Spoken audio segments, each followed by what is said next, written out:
How are you? Good. Well, nice to see you. How are you? I'm very well. My name is Michael. Nice to meet you, Michael. And what's yours? My name is Lewis. Hi, Louis. Nice to meet you. Nice to meet you. That's okay. You do with me. So my name is Michael, and I'm going to be reading to you my story. This is Lonely. Lonely the Only. He's an octopus.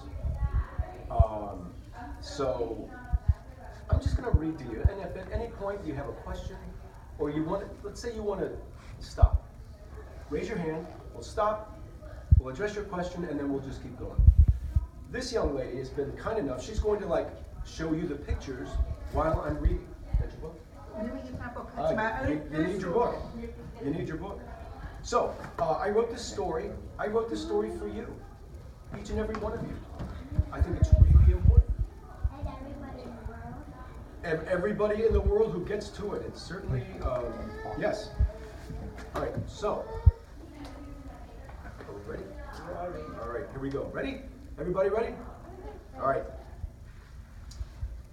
It was the day before tomorrow, far below that place where the top of the water met the bottom of the air. It was the space where Lonely lived and played. Lonely was a young octopus. How young, you say? Well, he wasn't a baby, and he wasn't a grown-up either. He was sort of in between. And Lonely was the only octopus in all of the sea. At least that's what he thought. So he knew how to play all by himself. His favorite game was to spread all of his arms and do a giant cartwheel. It made the water swoosh, which tickled his skin and made him giggle. So being the only octopus didn't seem to bother Lonely. That is, until one day. Lonely was on his way from here to there when he came upon a school of fish headed to class. He waved his arms excitedly, swirling and swishing the water with a swoosh. "Hello, dear fish," said Lonely. "Hello," barked the dogfish. "Who are you?" meowed the catfish. "I am Lonely," said Lonely. "We could see that," gurgled the fish. "After all, you are all alone." "I am," Lonely asked. "How can I be all alone if you're here?" Before the fish could answer, the clang of a school bell rang, and in a flurry of fins and froth, they vanished. So Lonely continued on his way.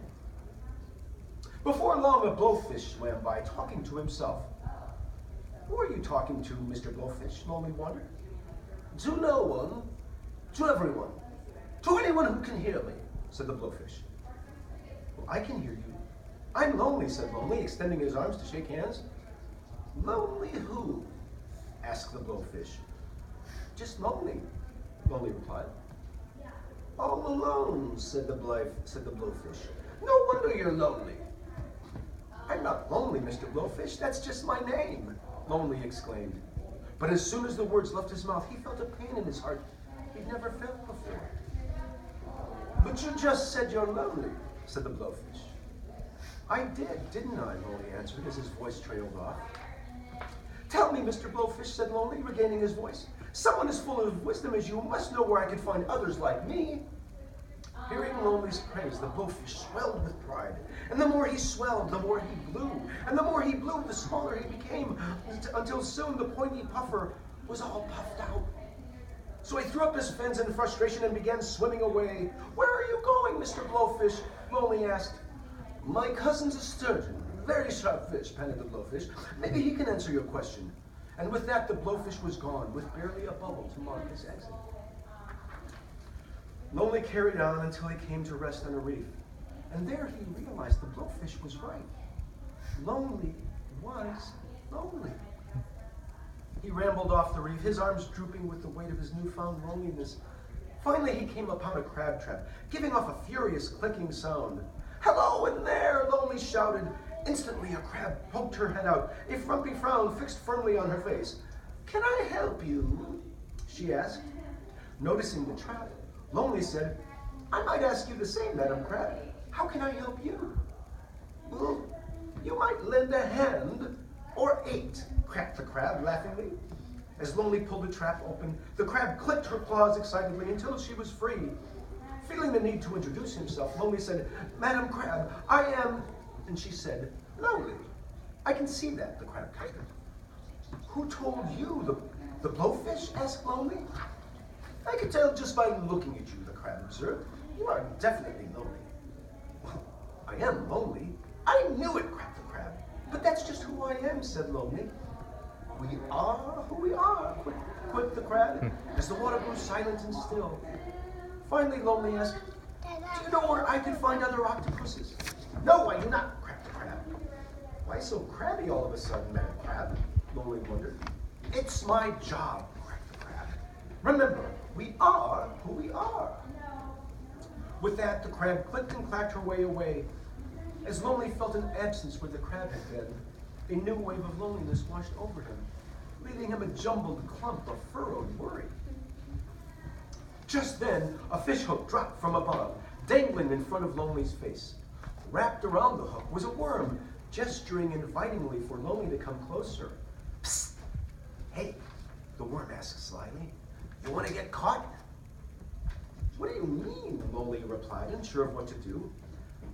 I'll dance on this shiny hook, explained the worm. You'll try to swallow me. You'll get snagged. Do I really need to go any further? Asked the worm. No, stop, please, Lonely shot back with relief.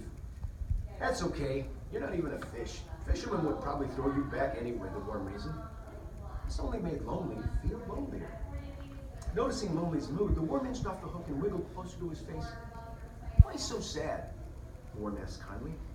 Like a needle, the question pricked Lonely. I'm all by myself. Everywhere I go, there's no one like me, Lonely said.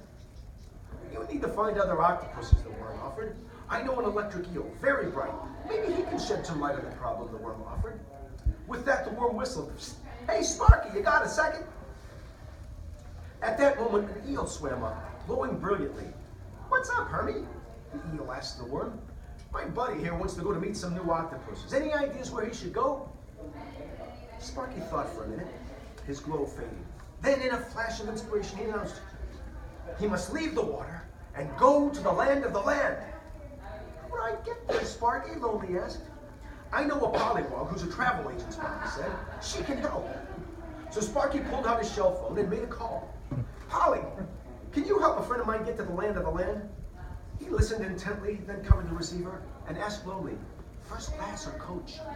Lonely can use my frequent swimmer miles, Hermie offered. He'll go first class. With that, Sparky hung up the phone. Polly's sending a seahorse to get you to the surface, he explained. From there, she's booked you on a flying fish who'll get you to where you want to go. Wow, Sparky. Why did Polly do all of this for you, Lonely wondered. What can I tell you? I'm connected, Sparky's proudly repeated. Suddenly, a seahorse pulled up. Hey, Seabiscuit, get my friend Lonely here to the penthouse, pronto. And don't spare the seahorses either, said Hermie. Lonely waved goodbye to his new friends as he hitched a ride on Seabiscuit's tail and made his way to the surface and the land of the land. Once there, Lonely connected with the flying fish who'd been waiting for him. Soon they were both soaring high in the air, far above the water. It wasn't long before the flying fish swooped down to the land of the land, gently dropping Lonely with a big wet plop. Lonely immediately began exploring his new surroundings. He saw birds and bugs, lions and lizards, but no one like himself. There weren't even any fish to talk to. Now Lonely was the loneliest he'd ever felt. Tired and frightened, he dragged himself to the top of a steep hill that looked down to the sea. He thought about everything he'd been through just to meet another octopus. Then the thought hit him like the cold surf on a frosty morning. I will always be the only. As that thought sunk in, Lonely's arms wrapped anxiously around himself. Tighter and tighter they pulled, until his body formed a perfect ball. He teetered, then tottered for an instant.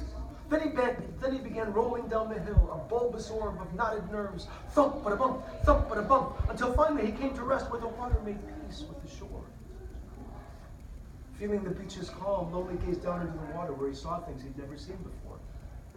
He saw 8 strong arms, each one so capable and comforting. He saw 2 big, beautiful eyes full of warmth and understanding staring back at him. He saw himself. As he did, his arms eased their hold. One by one, they became untangled, their clenched grip becoming a loving embrace. So what was once a lock of sadness was opened by a key made of love. Lonely, loving himself, was the key. Filled with a new sudden joy, Lonely made his way back into the water to his home beneath the waves. And Lonely was lonely no more. The end. What an amazing audience! Give yourselves a hand.